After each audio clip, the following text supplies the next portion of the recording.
Hey YouTube, 6 months ago I had a laparoscopy and I learned a few things before my surgery that helped me have a really easy recovery, and today's video is going to be all about my experience. I really want to share these tips with you so that if you are going for a laparoscopy yourself, you can utilize these products to make your recovery easier as well. If you're anything like me, before you go for surgery or a procedure, you're probably doing a ton of research. What's it going to be like? What's the recovery like? How painful is it? Etc. So I have compiled some tips for you that I learned in all of my research so that you can just come to this video and learn everything you need to know in one place. I'm going to talk a little bit about my experience on surgery day and my recovery, as well as the tip. So in July, I had a laparoscopy. I'm just going to dive into what surgery was actually like for me, and then I'm going to go over some things that I did to make my recovery easier.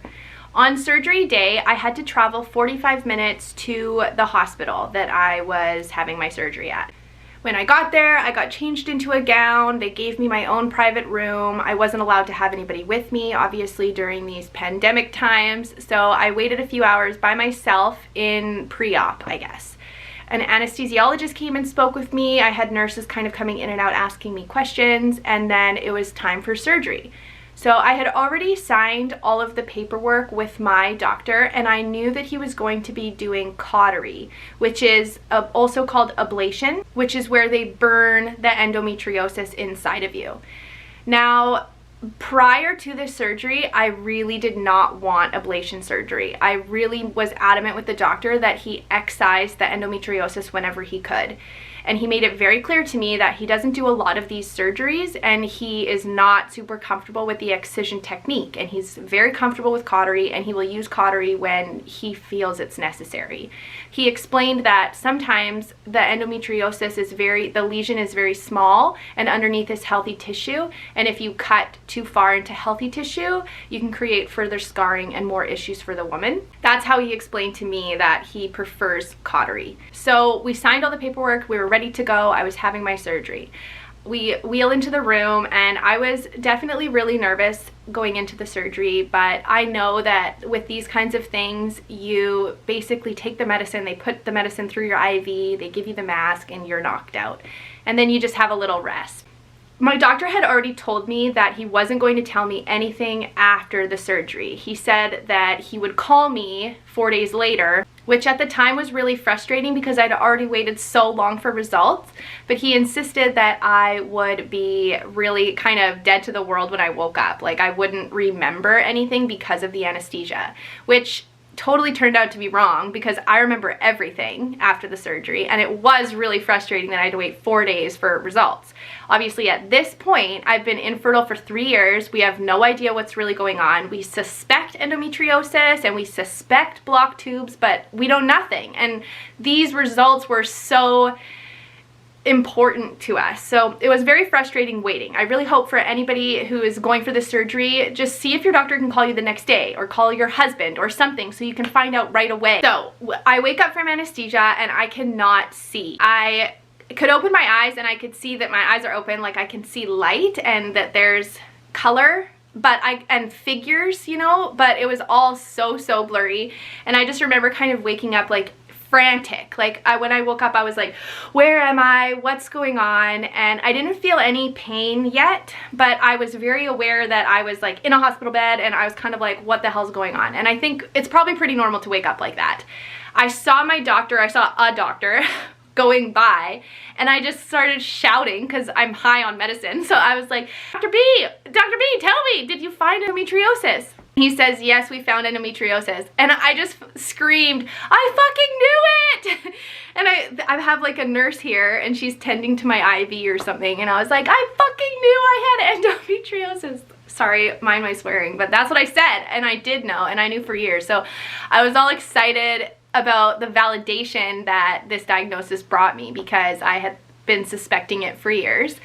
So I wake up, he tells me that they did find it, and then he kind of pats me and says, we'll call you in a few days with results. After the surgery, I went to post-op care. As soon as my anesthesia started wearing off, I was in extreme pain. I could feel everything. I was gripping for dear life onto the sides of the gurney, and a nurse walked in and she was like, "Oh honey, oh my gosh, you shouldn't be in this much pain." And so they pumped me full of medicine and I went on my happy way. A key thing here, wear a dress. If you have one and it's a reasonable time of year to wear a dress, wear a dress. I would absolutely hate to come out of this surgery and put pants on, any kind of pants, leggings, jeggings, sweatpants, doesn't matter. Jeans would be the absolute worst idea. So wear a dress. I wore one that was fitted here and then just flowy, and honestly it was a lifesaver. But again, I had my surgery in summer, so seasonal, depending on the season, you might be able to wear a dress, which I would recommend. Another thing that I did was, since I traveled to the hospital 45 minutes, I also obviously had to travel 45 minutes home. When I got into the truck, I laid down completely flat. So with the laparoscopy, when they cut you open, they put gas inside of your abdomen. They fill your tummy up with gas so that they can move their tools and manipulate your organs and kind of move around in the area inside your body. You are post-op. That gas is what can cause a lot of pain for women. If you are doing research about laparoscopies before you've had one, you're probably finding over and over again that people talk about the gas pains.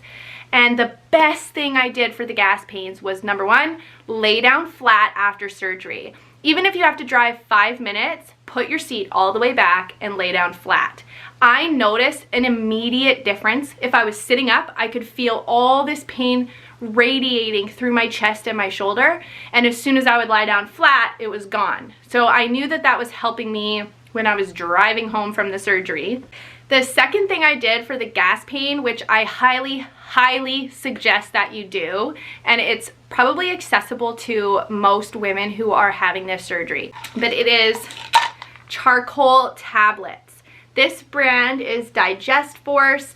I got activated coconut charcoal with ginger root extract.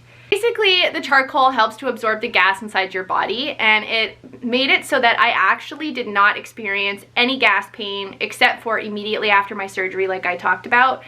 When I was sitting up, lay flat, take the charcoal tablets. I took 2 of them a day, 1 in the morning and 1 at night, and I never felt gas pain after my laparoscopy. Honestly, I was probably the most afraid of the gas pain. I kept hearing about this gas pain, and I thought it was unavoidable because they're filling me full of gas, and this is what every woman experiences, is this gas pain, or many women experience, I shouldn't say all. But then I took the charcoal and it worked. Within a couple of days, my bloating went down and I did not have any gas pain at all. When I got home, I just kind of slept off the anesthesia for the rest of that day. And I woke up the next morning and I was definitely having some crampy feelings in my abdomen. I would recommend that you take whatever medications the doctor gives you for your post-op care. Take them, and take them every 4 hours like you're supposed to take them. I thought going into it I was just gonna tough it out and I wasn't gonna take it, and honestly that next morning when I woke up without drugs in my system, the first thing I reached for was my tramadol. So I was prescribed Tramacet, which is tramadol and acetaminophen mixed into a combination. I took that every 4 hours. It made me very drowsy and very sleepy, but I would prefer drowsy and sleepy over pain any day. It made it so that I really just relaxed and slept a lot of my recovery, and I think that the only reason I was able to do that was because of this medication. Now, I will just side note here that the medication really causes constipation. The first couple of days I was still able to go and it was okay. I would say even just the first day I was still able to go. But then once I had like 2 days of this medication in my system, I couldn't go. So in comes in my next tip, fiber laxative. Basically it's a drink that you drink, you mix it in, and it relieves you of constipation. Let's be real here. It tastes fine. I just picked up an orange flavored one. I would take it once a day at the end of the day, and it would work within sometimes half an hour, sometimes 2 hours. It would just help to kind of soften everything. Now this is like way TMI, we're talking about poop here, but It's a part of the recovery process. It's something that we all do, and it's really difficult to strain when you've just been cut open in your abdomen. So it's just better not to strain. Take the laxatives and it will help you go. I never had taken them before. I really did not want to be like crapping my pants all the time. I did not know what to expect, but with the one that I took, a fiber laxative, it really just helped to kind of smooth the process out a little bit. It did not make me crap my pants all the time. Don't be disturbed if you're a little bit discolored when you go. The charcoal can make your poop black, and you might think like, what the hell is going on? But just go with it. It's fine. It's just the charcoal doing its job. Now, 4 days after I got my phone call, at this point I was feeling really good. My scars were very, very tiny. I was able to be more mobile. I wasn't having bad cramps. I was able to come off of my medication at 4 days post-op, and I was still taking it really easy. I took 7 days off in total, and I just basically laid on the couch for most of those days. So on day 4 post-op, I got my phone call from the doctor, and that's where he told me that they did find stage 3 endometriosis, which it's classified as stage 3 because it was on my ovaries. And they also found a proximal and distal occlusion of the fallopian tubes. So this is when I got my official diagnosis of blocked tubes. He told me that he tried 3 tools, 3 different ways, and was unable to unblock my tubes at all. So on the left and right side, they were blocked right where the uterus meets the fallopian tubes. On the other end, where the tubes meet the ovaries, everything was blocked. He also told me that he found my right ovary was embedded, and he could not cut it out because he kept cutting into healthy tissue and he just could not go any further. So I was referred to BC Women's Hospital in Vancouver to have an excision surgery done by one of the top surgeons in Canada, which I am so blessed to be able to go to her. Anyway, that appointment's coming up. Now that I'm 6 months post-op, I have to admit, my biggest sign prior to surgery that I had endometriosis was incredibly painful sex. So my periods were really awful too, and I was infertile, but I could not have sex without pain. And so I am happy to report, like literally thrilled to report, that 6 months post-op, after ablation surgery, I do not have any pain when I have sex anymore. Obviously, that alone is life-changing stuff. If you are having painful sex right now and you are going for a laparoscopy, I just know my heart goes out to you so, so much. I would love to hear your story if that's the case. If you're having symptoms of endometriosis and you're gonna go for a laparoscopy, please leave me a comment. I would love to talk to you about it, and just, I know it can feel so good to talk to women about what you're going through. So my best tips if you are going for a laparoscopy is pick a great doctor. Lay down flat after your surgery. Start taking charcoal tablets immediately. Rest, rest, rest. Drink a lot of water. Take your medicine as it's prescribed to you on an interval no matter what, even if you have to wake up at night to take it. Take the laxatives. If you had any questions about anything in the video, then definitely let me know and I'll do my best to answer them. If you want to leave a comment below the video, I would love to connect with you, and I love replying to comments and hearing your story. It means so much to me when people share that with me. That's what I'm doing here. I'm sharing with you, so when you share with me, it just feels like full circle. Thank you so much for watching and supporting my channel. It really means a lot to me. If you wanted to subscribe or like this video, that would mean a lot as well. And if not, until next time, I will see you next time.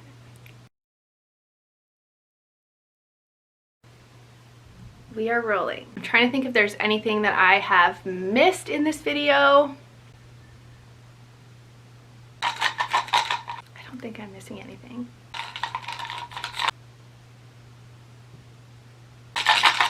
The light changes in this video are pretty extreme. I'm gonna go ahead and tip this down a little bit more. Okay, this hair, I don't know. I don't know about this hair. Focused. Nothing worse than filming and not being focused. Well, I'm sure there's worse things, but whatever. But I don't think so. If you are watching this, just don't be disturbed if